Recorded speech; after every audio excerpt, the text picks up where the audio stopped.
ఈరోజు ఎవరి సంస్కృతిని వాళ్ళు పరిరక్షించుకుంటూ సరైన ఆధ్యాత్మికతలోకి రావాలి. హిందువులు తమ సంస్కృతిని పరిరక్షించుకుంటూ సరైన ఆధ్యాత్మికతలోకి రావాలి. ముస్లింలు తమ సంస్కృతిని పరిరక్షించుకుంటూ సరైన ఆధ్యాత్మికతలోకి రావాలి. క్రిస్టియన్లు తమ సంస్కృతిని పరిరక్షించుకుంటూ ఆధ్యాత్మికతలోకి, కమ్యూనిస్టులు ఎథీస్టులు కూడాను తమ సంస్కృతిని పరిరక్షించుకుంటూ అందరూ ఆధ్యాత్మికతలోకి మట్టుకు రావాలి. సంస్కృతి వేరే, ఆధ్యాత్మికత వేరే. సంస్కృతులు వేరువేరుగా ఉంటాయి, ఆధ్యాత్మికత అందరికీ ఒకటే ఉంటుంది.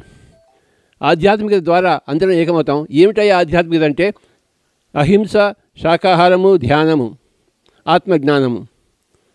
ఈ 4 వెలిసి ఆధ్యాత్మిక విజ్ఞానం అవుతుంది. అహింస, శాకాహారము, ధ్యానము, ఆత్మ విజ్ఞానము.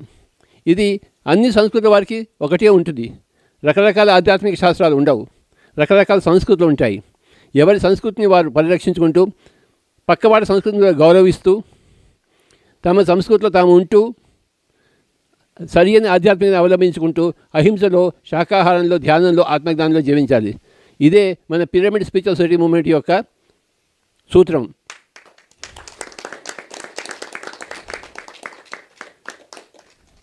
హిందువు ముస్లింగా కావడానికి అవసరం లేదు, ముస్లిం హిందూగా కావడం అవసరం లేదు. ముస్లిం ముస్లింగానే ఉండాలి, హిందూ హిందూగానే ఉండాలి. కానీ అందరూ ఆధ్యాత్మికతలోకి రావాలి. కమ్యూనిస్టులానే ఉండాలి. అది సంస్కృతి. మన సంస్కృతిలో మనం ఉంటూ మన సంస్కృతిని మనం పరిరక్షించుకుంటూ అద్భుతమైన ఆధ్యాత్మికతలోకి మనం ప్రవేశించాలి. మరొకసారి చెప్తున్నాను, ఆధ్యాత్మికత అంటే ఏమిటయ్యా అంటే అహింస. చెప్పండి గట్టిగా, అహింస, శాకాహారము, ధ్యానము, ఆత్మ విజ్ఞానము, పరలోక జ్ఞానము, ఇవన్నీ కలిపి ఆధ్యాత్మికత అవుతుంది. ఇది అందరికీ ఒకటే.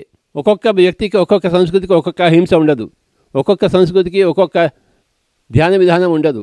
ఒక్కొక్క సంస్కృతికి ఒక్కొక్క ఆత్మ విజ్ఞాన శాస్త్రం ఉండదు. ఒక్కొక్క సంస్కృతికి ఒక్కొక్క శాకాహారం ఉండదు.